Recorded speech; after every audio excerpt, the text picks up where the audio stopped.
अब देखिए अम्ल किसे कहते हैं, सबसे पहले भाई अम्ल किसे कहते हैं, ठीक है ना। अम्ल क्या होता है भाई, अम्ल होता क्या है, बोलना। अम्ल क्या होता है, वे पदार्थ जो जलीय विलयन में, जलीय विलयन में H प्लस आयन लेते, आयन लेते, वो क्या कहलाते हैं, अम्ल कहलाते हैं, ठीक है ना। वे पदार्थ जो जल में घोलने पर हमें H प्लस आयन लेते, हाइड्रोजन आयन लेते हैं, उन पदार्थों को हम क्या कह देंगे भाई, अम्ल। जैसे HCl, जैसे HCl, HCl क्या है, अम्ल। H2SO4 ये क्या है, अम्ल, ठीक है भाई।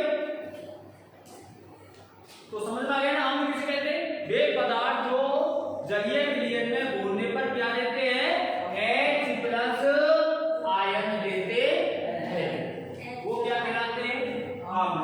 अब भाई देखिए अम्लों के गुणधर्म देखें भाई, कौन कौन से गुणधर्म है ना। तो आपने पढ़ा होगा अम्ल स्वाद में कैसे होते हैं, खट्टे होते हैं, होते ही होते हैं। अम्ल जलीय विलयन में घोलने पर क्या देती है, H प्लस आयन देते नहीं देते, ठीक है ना। तो ये गुण किसके होते हैं भाई, अम्ल के, किसके होते हैं, अम्ल, ठीक है। क्षार, क्षार की भी देख लो आपने पढ़ते हैं, क्षार किसे कहते हैं, वे पदार्थ जो जलीय विलयन में OH माइनस आयन देते हैं, वे पदार्थ जो जलीय विलयन में क्या देते हैं भाई, OH आयन देते, हाइड्रोक्साइड आयन देते हैं, उन्हें क्या कहेंगे भाई हम। ध्यान इतना सा रखना है कि पदार्थों को जल में घोलना है और घोलने पर हमें क्या देखना है, H प्लस आयन और OH माइनस आयन देखना, ठीक है ना, देखना है। और जो H आयन देगा वो क्या कहलाएगा, क्षार, और जो H प्लस आयन देगा उसे क्या कहेंगे हम, अम्ल। क्षार स्वाद में कैसे होते हैं, कड़वे, खट्टे होते हैं, ठीक है ना, कड़वे होते हैं सभी, और जलीय विलयन में घोलने पर क्या देते हैं, OH आयन, ठीक है ना। अब धीरे धीरे हम इस पाठ में आगे बढ़ेंगे तो अम्लों के और क्षारों के गुणधर्म देखेंगे। अम्लों की अभिक्रिया क्षारों से करवाएंगे, धातुओं से करवाएंगे, धातु वाले कार्बोनेट से करवाएंगे, है ना। तो इनके सारे गुणधर्म हम आगे डिटेल में पढ़ेंगे, इसलिए मैंने आपको सिर्फ दो ही गुणधर्म बताए, एक तो अम्ल स्वाद में खट्टे होते हैं, एक H प्लस आयन देते हैं, क्षार स्वाद में तीखे होते हैं और OH माइनस आयन देते हैं। यही कारण है आपके दो गुणधर्म बताने का, बाकी के गुणधर्म हमारे पाठ में सारी में डिटेल में हम पढ़ेंगे, एक एक अभिक्रिया करके पढ़ेंगे, ठीक है ना। अब देखिए अम्ल और क्षार का पता कौन लगाता है, सूचक, कौन लगाता है मेरे नालों, सूचक, ठीक है ना। देखो सूचक क्या होते हैं, वे पदार्थ जो अपने रंग में, वे पदार्थ जो अपने रंग में परिवर्तन कर दूसरे पदार्थों के साथ अम्लीय या क्षारीय व्यवहार करते हैं, अपने रंग में भाई, अपने रंग में परिवर्तन कर लेते हैं और अम्ल या क्षार का व्यवहार करते हैं, ठीक है ना। उन्हें क्या कहते हैं, सूचक, उन्हें क्या कहते हैं भाई, सूचक, सूचक, ठीक है। एक बार फिर देख लो, सुन लो, समझ लो इस चीज को, फिर सूचक होता क्या है, वे पदार्थ जो अपने रंगों को भूल जाते, अपने रंगों को भूल जाते, परिवर्तन कर लेते हैं, कहने का मतलब चेंज कर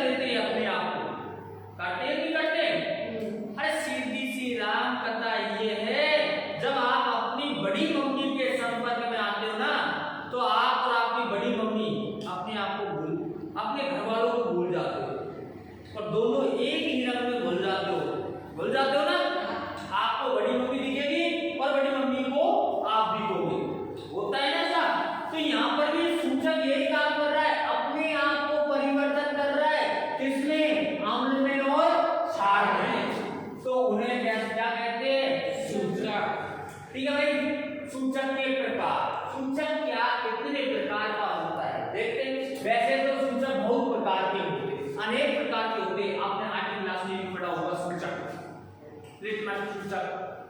लिटमस का शब्द आता है लाल पत्ता गोभी, हल्दी, गुड़हल का फूल, ये सारे क्या है?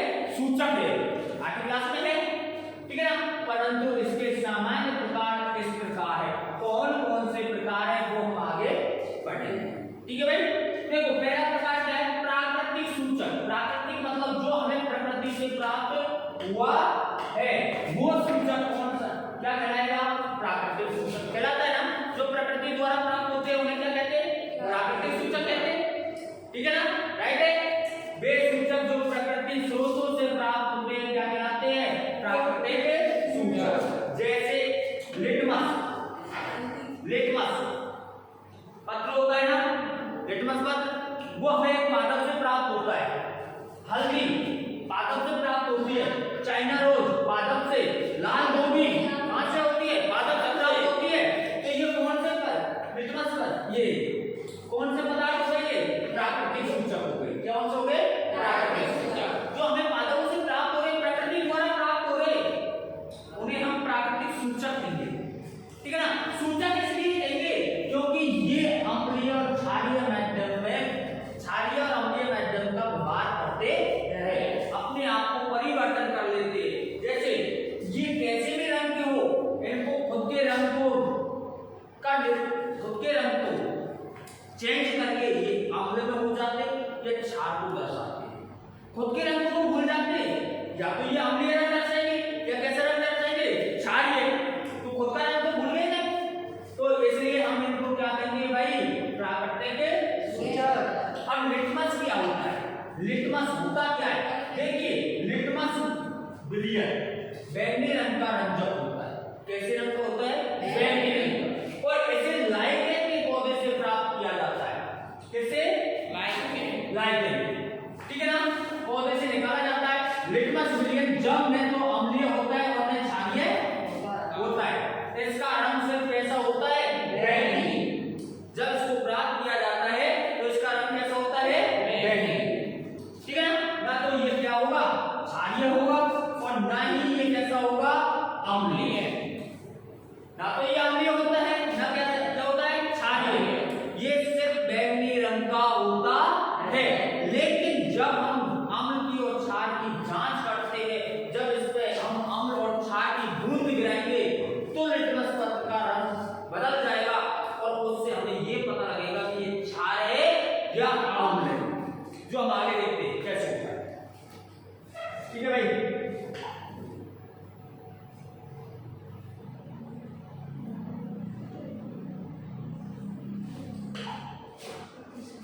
ठीक है भाई, लिटमस पत्र दो रंगों का होता है। लिटमस पत्र कितने रंगों का होता है? दो, या तो नीला हो गया या लाल।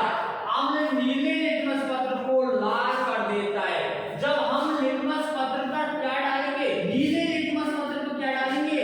अम्ल डालेंगे। क्या डालेंगे? अम्ल।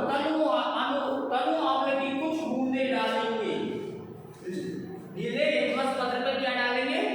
तनु अम्ल की कुछ बूंदे डालेंगे, तो लिटमस पत्र का रंग कैसा हो जाएगा मेरे लालो? कैसा हो जाएगा? लाल हो जाता है ना। और उसी लिटमस, जबकि क्षार लाल लिटमस को कैसा कर देता है? नीला। और लाल लिटमस लेंगे हम और उसमें क्षार की कुछ बूंदे डालेंगे, तो वो लाल रंग कैसे में बदल देगा? नीले। तो हमें पता लग जाएगा जब हम नीले लिटमस पत्र पे अम्ल डालते हैं और वह लाल रंग का हो जाता है, तो वो क्या है? अम्ल है भाई। हम कह देंगे वो कैसा है? अम्ल है। और जब लाल लिटमस पत्र पर हम क्षार की कुछ बूंदे डालेंगे और वो नीले में चेंज हो जाती है, तो साफ सी बात है भाई, वो क्या है? क्षार। क्या है? क्षार, ठीक है ना भाई। अगला सूचक आता है हमारा क्या? हल्दी। जो आपके घरों में सबके लिए सब्जी बनाने का आती है ना, ये वही हल्दी है। देखिए हल्दी भी एक अन्य प्रकार का प्राकृतिक सूचक है, क्योंकि पादपों से प्राप्त होता है, इसलिए हम इसको क्या कहते हैं? प्राकृतिक सूचक। ये पीले रंग का होता है। हल्दी कैसे रंग की होती है? पीले रंग की होती है। कई बार आपने देखा होगा जब किसी सफेद कपड़ों पर सब्जी का दाग लग जाता है, जब इसे साबुन क्षारीय प्रकृति से धोते हैं, तो ये दाग धब्बे को भूरा या लाल कर देता है। शादी ब्याह में लड्डू खाने तो गए होंगे तुम, गए ना? तो आपने पनीर की सब्जी चखी होगी और पनीर की सब्जी के चक्कर में कहीं आपके वस्त्र भी खराब हुए होंगे, होते ना? तो घर आके उनमें ब्रश देते हो, साबुन देते हो, रिक्का देते हो, है ना? तो वो पीला धब्बा किसमें चेंज हो जाता है? कौन से रंग में? या तो लाल हो जाएगा या कैसे हो जाएगा? भूरे में। क्योंकि वो किससे अभिक्रिया कर रहा है? छाछ। ठीक है ना? तो देखो हल्दी, आंवले के साथ हल्दी के रंग में कोई परिवर्तन नहीं होता है। हल्दी में आंवले डालने पर वो पीला ही रहता है। कैसे रंग की रहती है हल्दी? कितना भी आंवले डाल दो हल्दी में, वो पीले ही रंग की रहेगी। मतलब कोई रंग में परिवर्तन नहीं आएगा हल्दी के में आंवले डालने पर। और छाछ के साथ इसका कैसा रंग हो जाता है? अभी देखा है हमने, भूरा या लाल हो जाता है। हमें हल्दी में क्या डालेंगे भाई? हल्दी में क्या डाला हमने? छाछ। छाछ की कुछ बूंदे डाली तो कैसे रंग का प्राप्त हुआ हमें? लाल या भूरा। तो इसने क्षार का पता लगाया है। सीधी सी बात है ना? हल्दी ने किसका पता लगाया है? क्षार। तो ये भी एक सूचक हुआ। ठीक है? आलस करा रहा है। संश्लेषित सूचक, भाई ये क्या चीज आ गई? नहीं, इसको भी जाने। ये वे सूचक है जो प्राकृतिक नहीं होते हैं। ये प्राकृतिक अवस्था में नहीं पाए जाते, स्वतंत्र अवस्था में नहीं मिलते हमें। ठीक है ना? कुल मिला के बात प्रकृति की देन नहीं है। अब तो ये रासायनिक पदार्थों द्वारा बनाए गए होते, जो रासायनिक पदार्थ होते हैं उनके द्वारा ये सूचक बनाए जाते हैं। कौन से?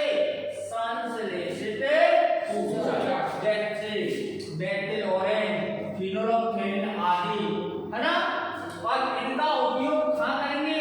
आंवले एवं क्षार की जांच के लिए। ये दो सूचक ऐसे हैं जो कौन से सूचक है भाई? संश्लेषित सूचक। इनको व्यक्तिगत बनाया जाता है कृत्रिम तरीके से। मानव के द्वारा बनाए जाने वाले सूचक को क्या कहेंगे? कृत्रिम सूचक या संश्लेषित सूचक। ठीक है भाई? एक और होता है गंधीय सूचक। क्या होता है? गंधीय। गंध के द्वारा पहचान करना। जैसे आपने लहसुन की गंध देखी है, प्याज की गंध देखी है, देखिए लौंग गंध होती है, वो भी एक क्या है? सूचक। देखिए कुछ ऐसे पदार्थ होते हैं जिनकी गंध अम्लीय या क्षारीय माध्यम में बदल जाती है। कुछ ऐसे सूचक होते हैं जिनकी गंध या तो अम्लीय होगी या कैसी होगी? क्षारीय। ठीक है ना?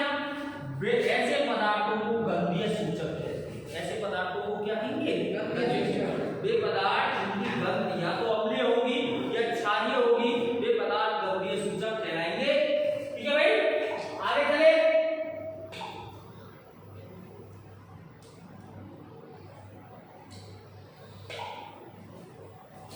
जैसे वेनिला, आपने देखा वेनिला, प्याज, लौंग। वेनिला को जानते भाई? हैं? ये आइसक्रीम है, जो आइसक्रीम खाते हो ना, उसका कलर होता है लाल, पीला, नीला, हरा। वहां काम में आता है, वहां वेनिला काम में आता है। ठीक है? और प्याज आप जानते हो, लौंग की खुशबू आपने सुनी है, प्याज की देखी है। ठीक है ना? और वेनिला मैंने आपको बता दिया कि ये आइसक्रीम में कलर या रंग परिवर्तन करने के काम में आता है। आगे सार्वत्रिक सूचक। ये क्या? देखिए सार्वत्रिक सूचक अनेक सूचकों का मिश्रण होता है, बहुत सारे सूचकों को मिलाकर बनाया जाता है। ठीक है ना?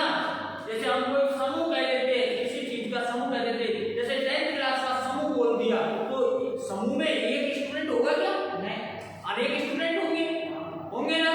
तो अनेक में यहाँ सार्वत्रिक बोल रहे, सार्वत्रिक, तो सार्वत्रिक में एक सूचक तो आएगा नहीं, अनेक सूचकों का क्या हो जाएगा?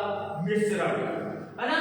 लिटमस, मेथिल, ऑरेंज एवं फिनोल्फथालीन आदि जैसे सूचकों के उपयोग से विलयन में केवल अम्लीय या क्षारीय प्रकृति का ही पता लगाया जाता है।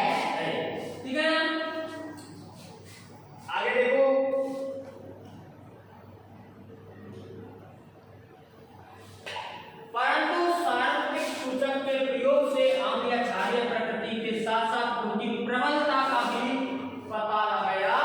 जाता है। अम्ल और क्षार का तो पता लगाएगा ये सार्वत्रिक सूचक, अम्ल और क्षार का तो पता लगाएगा, लेकिन वही अम्ल कितनी प्रबलता में है, क्षार कितनी प्रबलता में है, इसका भी पता लगाएगा। ठीक है, और सार्वत्रिक सूचक अम्ल और क्षार की प्रबलता का कौन से सूचक द्वारा पता लगाया जाता है? सार्वत्रिक सूचक द्वारा। ध्यान रखोगे, ध्यान रखोगे ना, अम्ल और क्षार की प्रबलता कौन से सूचक द्वारा प्राप्त की जा सकती है? सार्वत्रिक सूचक। आगे देखिए, अम्ल एवं क्षार के रासायनिक गुणधर्म। आगे भी अभी मैं बता रहा था आपको, अम्ल और क्षार के गुणधर्म बता रहा था ना, आगे ना। अब देखिए, अम्ल की अभिक्रिया सबसे पहले किससे करवा रहे? धातुओं से। भाई अम्ल की अभिक्रिया हमने धातु से करवाई तो हमें क्या प्राप्त हुआ? ठीक है ना, जैसे आपको मैं साधारण भाषा में समझाऊं, देसी भाषा में बिल्कुल, जैसे आपने गधी का घोड़े का मिलन करवाया, किसने? गधी का घोड़े का, तो क्या निकल के आया? अच्छा गधा आया, अच्छा गधा निकल के आया, क्या बना दोनों के मिश्रण से? अच्छा बना। उसी प्रकार हम देखेंगे हमने की धातुओं से अभिक्रिया करवाने पर क्या बनता है? अभिक्रिया होती भी है अम्लों की धातुओं से या नहीं होती है, और होती है तो क्या बनेगा? होती है तो क्या बनेगा? तो देखिए भाई, अम्लों की अभिक्रिया हम धातुओं से करवाते हैं, अम्ल धातु से अभिक्रिया करते, अम्ल किससे अभिक्रिया करते? धातु से। ध्यान रखना, बहुत अच्छा है, अम्लों की अभिक्रिया जब धातुओं से करवाई जाती है तो लवण और हाइड्रोजन गैस प्रदान करता है। जब भी हम अम्लों की अभिक्रिया किससे करवाएंगे? धातुओं से, तो हमें बदले में क्या मिलेगा? हाइड्रोजन गैस और लवण। क्या मिलेगा? हाइड्रोजन गैस और लवण। ठीक है भाई, जैसे अब एक अभिक्रिया करवा के देख लेते हैं, हम एग्जांपल देख लेते हैं, प्राप्त होता है या नहीं होता? तो यकीन नहीं है हमें, अरे गुरुजी आपको यकीन नहीं है हमें, अरे नहीं है तो कोई बात नहीं मेरे बेटा, ध्यान देखते हैं। जिंक के साथ हाइड्रोक्लोरिक अम्ल की अभिक्रिया करवाओ, जिंक के साथ में किसकी अभिक्रिया करवाओ? Hydrochloric zinc. हाइड्रोक्लोरिक मैंने बताया था कि आपको क्या है ये? अम्ल। क्या है ये? अम्ल। और जिंक क्या है? धातु। जिंक क्या है? धातु। और दोनों की अभिक्रिया करवाई तो देखो जिंक क्लोराइड बना, क्या बना? Zinc chloride. और जिंक क्लोराइड क्या है? लवण। जिंक क्लोराइड क्या है? लवण। और बाद में क्या निकल रही है भाई? कौन सी गैस निकल रही है? निकल रही है। तो सही बात है, जब भी हम धातुओं के साथ अभिक्रिया करते हैं तो लवण और हाइड्रोजन गैस प्रदान करते हैं, राइट है? अभिक्रिया से जिंक क्लोराइड और हाइड्रोजन गैस बनती है। आगे देखिए, ध्यान रखना नाम, सोडियम के साथ हाइड्रोक्लोरिक अम्ल की अभिक्रिया से सोडियम क्लोराइड और हाइड्रोजन गैस बनती है। अब देखिए भाई कैसे बनती है, बनती है नहीं बनती? देखिए,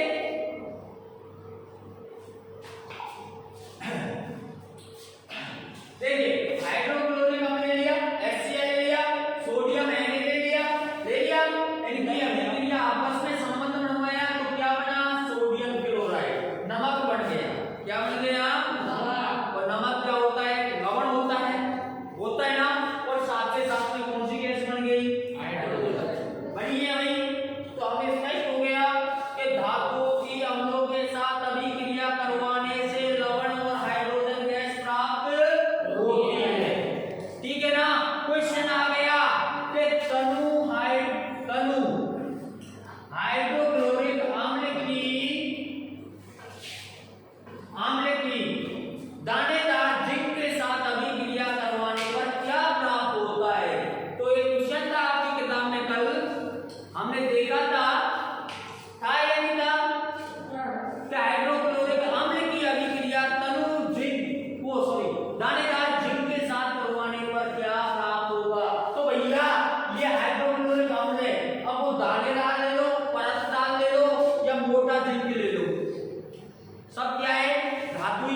प्राप्त होता है।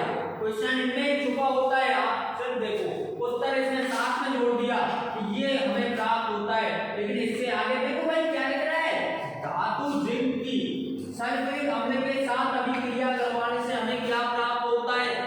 बना लिया क्वेश्चन हमने, क्या प्राप्त होता है भाई, जिंक सल्फेट और हाइड्रोजन गैस। अब कैसे प्राप्त होगा देखिए,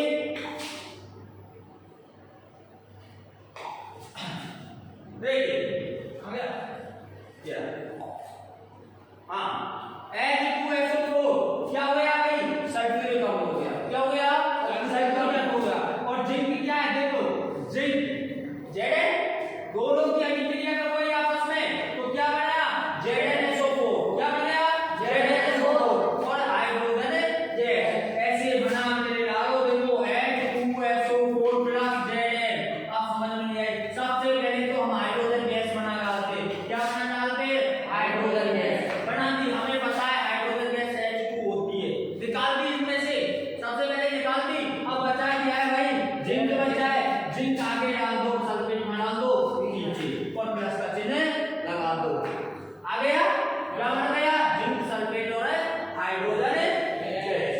ठीक है भाई, समीकरण संतुलित करना मैंने आपको सिखा ही दिया है, बार बार कहने की आवश्यकता नहीं होनी चाहिए मेरे लालो, ठीक है ना।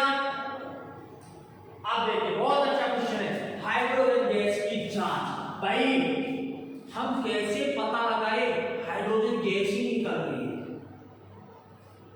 हम कैसे पता लगाएंगे कि हम लोग की अभिक्रिया धातु से करवाने पर हाइड्रोजन गैस ही निकल रही है या और कोई सी गैस निकल रही है, नहीं लगता है ना हमें पता, नहीं लगता है ना, तो उसकी जांच कैसे करेंगे। बहुत अच्छा क्वेश्चन है ये, बहुत अच्छा क्वेश्चन है कि हाइड्रोजन की जांच किस प्रकार की जाती है ना। तो देखते कैसे की जाती है, जब हम किसी धातु की अभिक्रिया अम्ल के साथ करवाते हैं, किसके साथ में करवाते हैं भाई, अम्ल के साथ, धातुओं की, है ना, तो यह संगत लवण और हाइड्रोजन गैस उत्पन्न करता है। तो दोनों अभिक्रिया, जब भी अम्लों की और धातुओं की अभिक्रिया करवाएंगे तो लवण और हाइड्रोजन गैस बनेगी।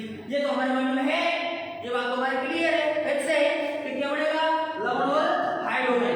लेकिन जांच हमें हाइड्रोजन गैस की करनी है मेरे लालो, तो अभिक्रिया के इस अवधि के दौरान जब हम एक जलती हुई मोमबत्ती हाइड्रोजन गैस के पास ले जाएंगे, ठीक है ना, अभिक्रिया करवाई, गैस ऊपर निकल रही है, भाई हमने कहा हाइड्रोजन की अभिक्रिया करवाई, सॉरी जिंक के साथ अभिक्रिया करवा दी, तो हमें क्या बनाया, जिंक क्लोराइड बन गया, प्लस में क्या निकल रही, हाइड्रोजन गैस। हाइड्रोजन गैस नीचे आएगी या ऊपर जाएगी, ऊपर जाएगी ना, ऊपर, इसके ऊपर जैसे मोमबत्ती ले जाओ, जलती हुई, कैसे ले जाओ, जलती हुई मोमबत्ती ले जाओ। यदि जलती हुई मोमबत्ती फट फट करने लग गई, क्या करने लग गई, फट फट, और बुझ जाती है, और अचानक बुझ जाती है, फट फट की आवाज आने लग जाती है और बुझ जाती है, तो हम पक्का यकीन से कह सकते हैं कौन सी गैस बन रही है, कौन सी, हाइड्रोजन गैस। समझ में आ गया। तो देखिए पास ले जाते हैं तो ये पॉप ध्वनि उत्पन्न करता है, फट फट कह लो या पॉप पॉप कह लो, है ना, ध्वनि ऐसी उत्पन्न होगी, या तो पॉप की उत्पन्न हो जाए, पॉप पॉप पॉप यूं करने लग जाए, या करने लग जाए फट फट फट फट, और मोमबत्ती पॉप ध्वनि यह बताती है कि यह गैस कौन सी उत्पन्न हो रही है, हाइड्रोजन। या तो वो आवाज से पता लग जाएगा आपको कि कौन सी गैस उत्पन्न हो रही है, हाइड्रोजन, और यदि आवाज से भी पता नहीं लगता है तो मोमबत्ती बुझ जाएगी, क्या हो जाएगा, बुझ जाएगी, तो हमें स्पष्ट कारण पता लग जाएगा कौन सी गैस बन रही है मेरे लालो, हाइड्रोजन। ठीक है, अब हाइड्रोजन की गैस की जांच कर लोगे आराम से, कैसे करोगे, कैसे करोगे, जब हम अम्ल और धातु की अभिक्रिया करवाते हैं तो इनके संगत से लवण और हाइड्रोजन गैस बनती है। हाइड्रोजन गैस की जांच के लिए हम हाइड्रोजन गैस के पास में एक जलती हुई मोमबत्ती ले जाते हैं। जब जलती हुई मोमबत्ती से फटफट या पोक पोक की ध्वनि सुनाई देती है और मोमबत्ती बुझ जाती है तो स्पष्ट हो जाता है कि कौन सी गैस बन रही है, हाइड्रोजन। कौन सी गैस बन रही है, हाइड्रोजन। क्लियर हो गया, किसी के माइंड में कंफ्यूज तो नहीं है, मेरे लाल आड़ गैस मत बैठा है, क्लियर कर रही है।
हम कह सकते हैं।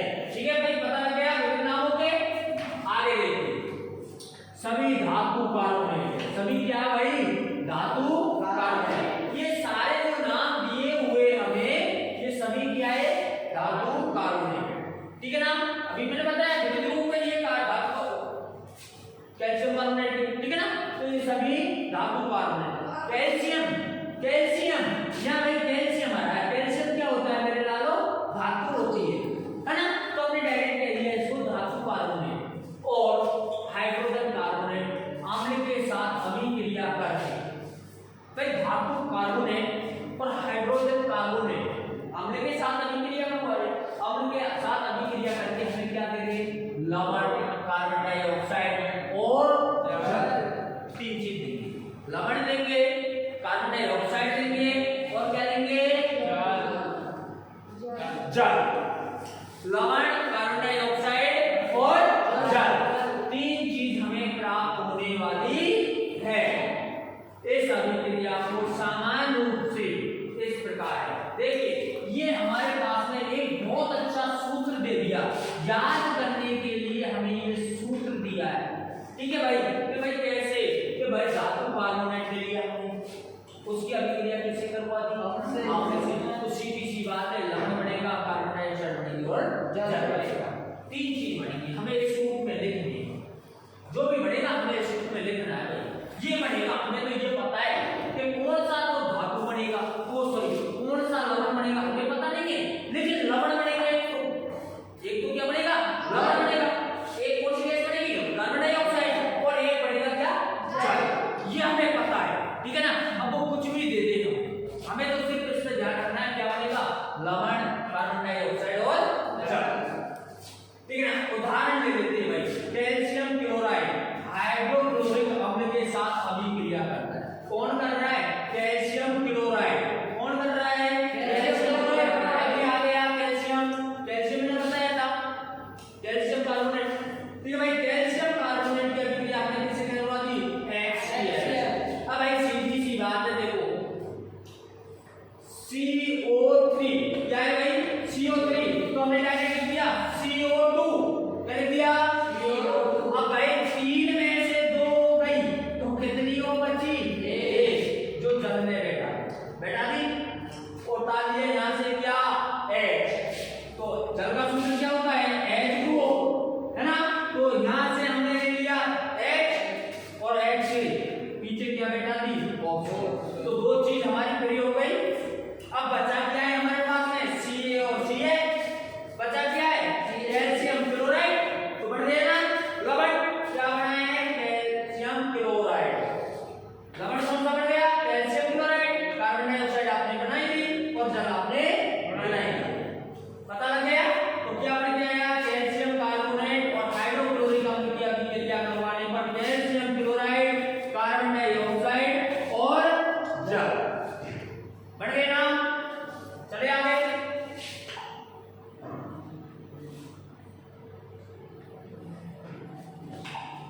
ठीक है भाई, देखिए नाइट्रिक अम्ल कौन सा आपने लिया है? नाइट्रिक। और किसके साथ अभिक्रिया करवा रहे हैं? Sodium carbonate. तो भाई देखिए नाइट्रिक अम्ल का सूत्र होता है HNO3। क्या होता है? HNO3। और सोडियम कार्बोनेट का सूत्र होता है Na2CO3। तो भाई हमने सबसे पहले क्या बनानी है? Carbon dioxide. हमें तो ये ध्यान है, हमें कुछ भी नहीं आता है, हमें तो एक चीज बनानी आती है, कार्बन डाइऑक्साइड। तो सबसे पहले हमने क्या बना दी? Carbon dioxide. भाई हमने निकाल दिया ये निकाल दिया हमने पूरा। CO3 निकाल दिया। CO2 तो ले दिया यहाँ। अब कितनी हो बची? एक को बैठा दिया हमने यहाँ से। क्या लिया भाई हमने? H ले लिया, बैठा दिया। अब हमारे पास में क्या बचा? Na बचा। क्या बचा है? Na लिख दिया। और यहाँ क्या बचा है? NO3। क्या बचा है? NO3। तो लिख दिया हमने NO3, लिख दिया ना? इनमें से इस दो टाल में हमने जल लिखा है, लेकिन हमें सिर्फ ध्यान होगा, पता होगा कि लवण, कार्बन डाइऑक्साइड और जल बनता है, तभी तोड़ पाओगे, जब भी तो तोड़ पाओगे। अब हमें पता ही नहीं है तो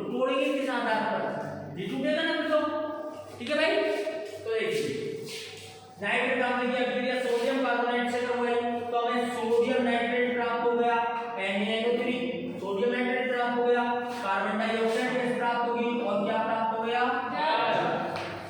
इसी प्रकार ये निम्न अभिक्रिया भी संभव होगी कौन सी अब ये आपको करनी है किस रूप में इस रूप में कर लोगे ना सोडियम कार्बोनेट की अभिक्रिया कैसे करवाएंगे हाइड्रोजन तो क्या बन जाएगा सोडियम क्लोराइड कार्बन डाइऑक्साइड और जल। उसी प्रकार कैल्शियम कार्बोनेट की अभिक्रिया सल्फ्यूरिक अम्ल से करवाएंगे तो कैल्शियम सल्फेट कार्बन डाइऑक्साइड जल ये हमें प्राप्त हो जाएगा। ठीक है भाई ठीक है अब ये अपन कल देखेंगे ठीक है ये अपन कल देखेंगे भाई बिल्कुल कि आवश्यकता नहीं है